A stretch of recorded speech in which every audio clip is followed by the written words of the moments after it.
Ariel Helwani in Newark, New Jersey, getting set for UFC 128 alongside the UFC light heavyweight champion Mauricio Shogun Rua, who defends his belt for the first time this Saturday night against John Bones Jones. And Shogun, great to see you again. How does it feel to be back? You know, it's fight week. It's been so long. It's been 10 months since we've seen you. How does it feel? I'm very happy. I stopped for 10 months, but I'm ready. I'm back a trainer in October. And I feel good, 100%.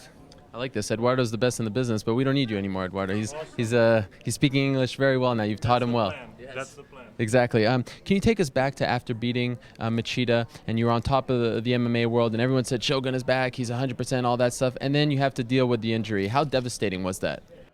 Yes, it was. I was upset with the injury. It was pretty tough, but I don't see myself ever retiring or stopping because of injuries. So it's not really something that hurts me or that I don't feel pain, whatever. It's just something that I fix and I go on. Yeah, so I know this won't hinder me in any possible way. It's not really a chronic, he said, a chronic injury. So I just move on.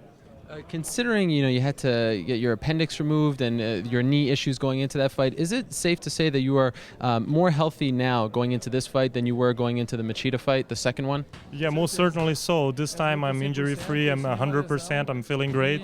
Last fight we had some turbulence on the way, but this time I'm healthy and well prepared, and that's what matters. How many weeks before the second Machida fight did you get your appendix removed? 8 weeks. Wow, that's unbelievable. Okay, let's talk about this fight. We spoke to Damian Maia, and he said to us that when you found out about the switch in opponents, that you were fighting John Jones and not Rashad Evans, you seemed to get a little more excited. What about John Jones excites you? Yeah, actually, everything that has been said, everything that people were saying, the whole hype, really serves as motivation. And even the change of opponents close to the fight is a source of motivation, because it's a challenge. So. Considering what you did at 23 years old in Pride and what he's doing now at the same age, are you able to put yourself in his shoes? And maybe you were nervous back then, maybe you were immature, unexperienced. Are you able to maybe know that because of those things that a young guy could do, that you can look to exploit those things when you fight him on Saturday? No, not at all, because I'm focused on my training, on my team, and what I have to do. So I don't really think about what he's thinking, what he is going through. I just focus on myself. How shocked were you when you found out that you were actually the underdog going into this fight? No, not at all. I knew that the media and the betting lines would be on his favor. Everybody would be going for him. But what really gives me motivation are my fans, so I don't care. What is John Jones's biggest weakness in your opinion? Talvez Well, let me think. Maybe his jiu-jitsu game on the bottom, if he gets on the bottom on the ground. Yeah. Will you look to exploit that? Você tentaria explorar isso? Of course.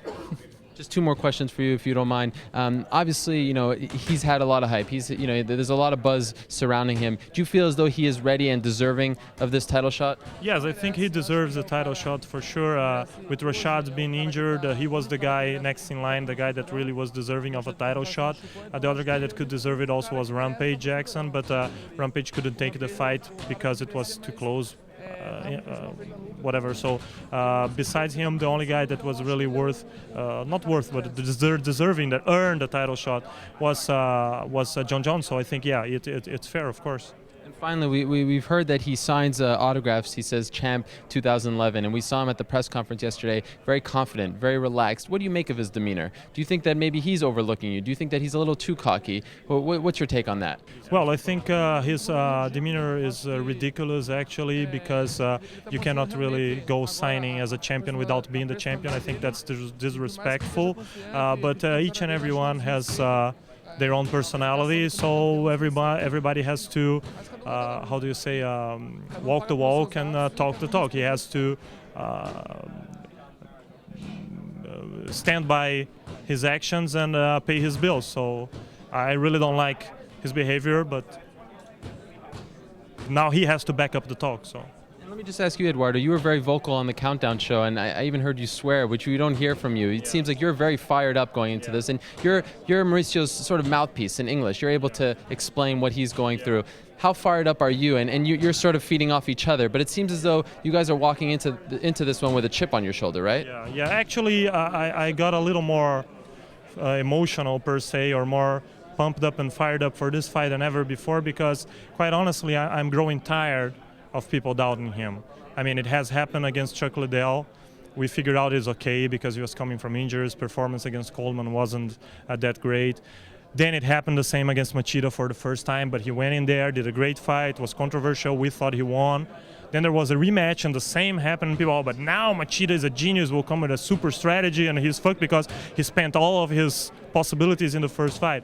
So this whole thing is really getting annoying. I mean, this guy has been fighting and winning and beating top opponents for about 7 years already. I mean, what else does he has to do to prove that he is worth? Jon Jones is a very talented fighter. I think he is really, really a guy with a bright future ahead, but nobody's gonna walk through Shogun.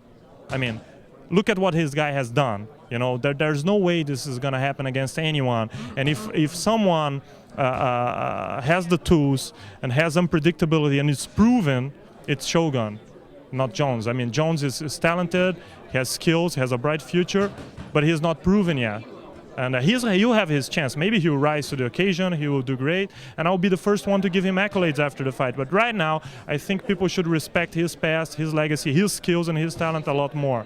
And our team, because we have been working hard for a long time, ever since we took over after the Forrest Griffin fight, in developing strategies, in building better training camps, in studying our opponents, and he has been showing stuff that he wasn't doing before.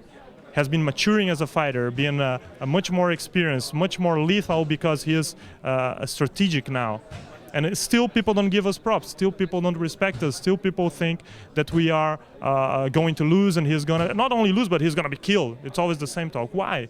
I mean, give us some respect, you know, that's the whole point. And changing opponents, a guy like Jon Jones motivated the whole team. So I think this is our time to go in there. We do our work. We don't need the hype. We don't need the fancy suits. We don't need to keep, you know, taking pictures for Twitter every 5 minutes and whatever. We go in there and we do our work, and we'll do our work Saturday.